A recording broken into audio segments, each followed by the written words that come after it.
Awe, awe, se I whai mai sau upu.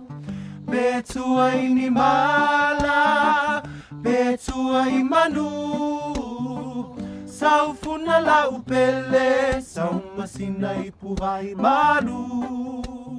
Tala Falava, my name is Bronson Seuli, and today we'll be learning how to assemble a traditional Samoan tuinga whao. Traditional tuinga whao is a Samoan form of headdress used at formal occasions. So the tuinga whao is mainly worn by a taupo or a manaia, who are the children of the high chief of the village. Today we have Vaia Tausala Natalie Toivai, who's going to be our model for the assembling of our tuinga whao, and we also have our Lailas Messina team in the back, Mina and Vasa. The first stage of putting together a tuinga is creating what we've got here on Natalie's head. So this is called the bow. The bow is the foundation of the tuinga whao. It's kind of like the anchor that everything's going to be binded onto. So what we've done is we've just taken her hair, put it up into a bun, and then tied it with various different pieces of material so that it's a solid foundation for us to put everything else that's going to go on. Once you have the bow sorted, you're going to then put on your hair. So the hair traditionally was cut from your ancestors. It may be your mother or your grandmother. This hair in particular belongs to my great-grandmother and was cut in the year 1918. So my great-grandmother, that's my grandmother's mother, was born in 1900, and at her 18th birthday occasion, because she was the taupo of the village, they cut her hair, binded it, and gifted it to the village council for use for the village tuinga.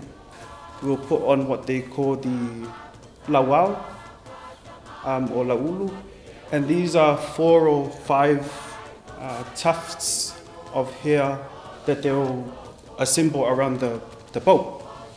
The idea behind having your ancestors' hair on the tuinga is that when you're carrying out your duty as a taupo or a manaia, you carry the mana of your ancestors literally, with a physical memory of those who have gone before you by wearing their hair on probably what's one of the most important parts of the body in Samoan culture, which is the head.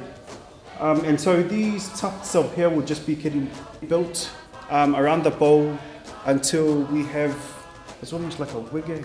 And so we'll keep building until the structure of the hair is quite thick. There are a few origins about where the tuinga came from, how it came to be. But the story I'm familiar with is about a girl who was looking for a husband. And she really didn't want to get married to anyone because she thought everyone was ugly.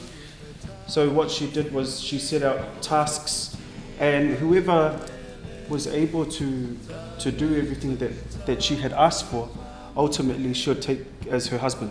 And no one was able to do it, but there was this one guy who came from Manua and was able to go out and find the fish that she was looking for.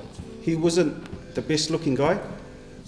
And so what he did was he grabbed some coconut husks, because he was bold, and used it as his hair. He grabbed some launil, or some midrib of the coconut palm leaf, and some shells.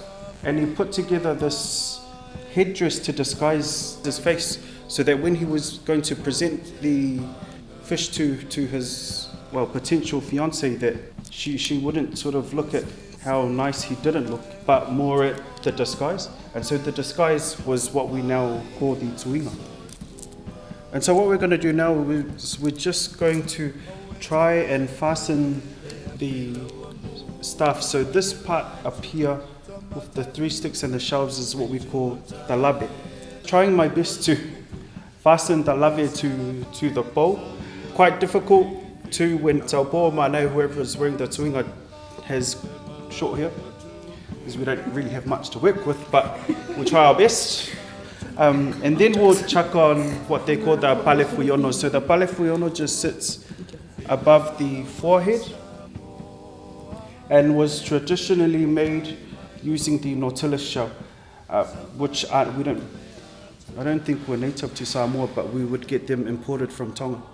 In the last 5 years, there were very few people who still retain the knowledge of assembling a tuinga whau, let alone making the lave and all the other pieces that go into creating the tuinga whau.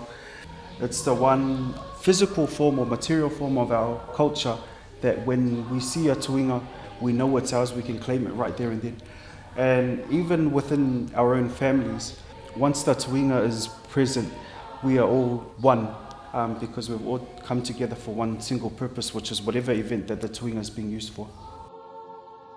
We started off with the bow, followed by the bow were the lawao or the laulu, followed by this part here, which is the lave.